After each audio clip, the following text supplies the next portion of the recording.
2022 de 10h à 12h, sous la haute autorité de son Excellence, Monsieur le Président du CNRD, Président de la Transition, chef de l'État, chef suprême des armées, le colonel Mamadi Doumbouya. Les points suivants étaient inscrits à l'ordre du jour.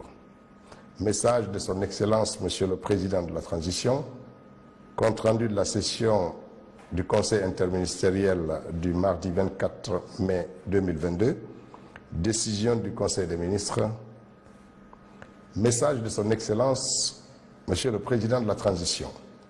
Son Excellence, Monsieur le Président de la Transition, chef de l'État, chef suprême des armées, le colonel Mamadi Doumbouya a porté principalement sur 4 points.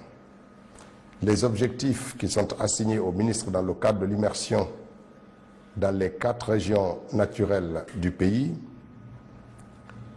Au titre du premier point, le président de la transition a insisté sur les objectifs attendus des membres du gouvernement dans le cadre de cette immersion à l'intérieur du pays.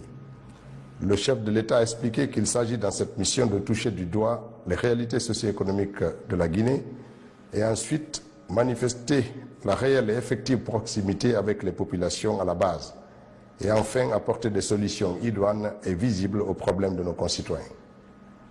À cette occasion, il a mis l'accent sur la bonne communication gouvernementale en prodiguant des conseils. Il a demandé aux membres du gouvernement de s'abstenir des propos et actes de nature à alimenter les clivages politiques dans notre pays et expliquer bien les choses sans déformer ni promettre.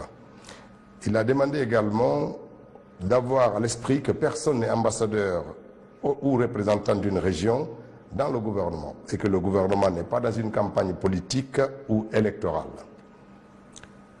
Le deuxième point de l'intervention du chef de l'État portait sur l'organisation du pèlerinage musulman de cette année 2022 sur les lieux saints de l'islam. Le chef de l'État a exprimé sa grande préoccupation quant à l'organisation du pèlerinage cette année. Après avoir rappelé le nombre de places accordées à la Guinée, qui est de l'ordre de 4 527 places, le président de la transition a instruit le Premier ministre, le secrétaire général des affaires religieuses, le pôle financier et tout le gouvernement à s'investir pleinement pour la bonne réussite du pèlerinage 2022. Le troisième point était sur le suivi dans l'exécution des travaux des infrastructures dans le pays.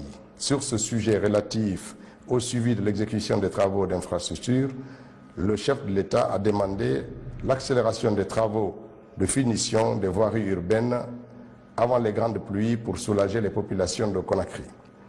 Aussi, le président de la transition a exhorté le ministre de l'Énergie à prendre toutes les dispositions pour résoudre les problèmes liés à la desserte en électricité dans les villes de l'intérieur du pays.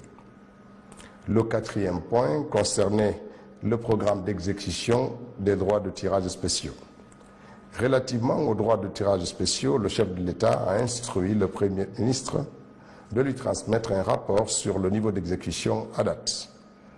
Par ailleurs, le président de la transition a instruit le ministre de l'administration du territoire et de la décentration et le pôle financier du gouvernement de prendre toutes les dispositions pour apporter le plus tôt une solution aux préoccupations et difficultés des administrateurs territoriaux.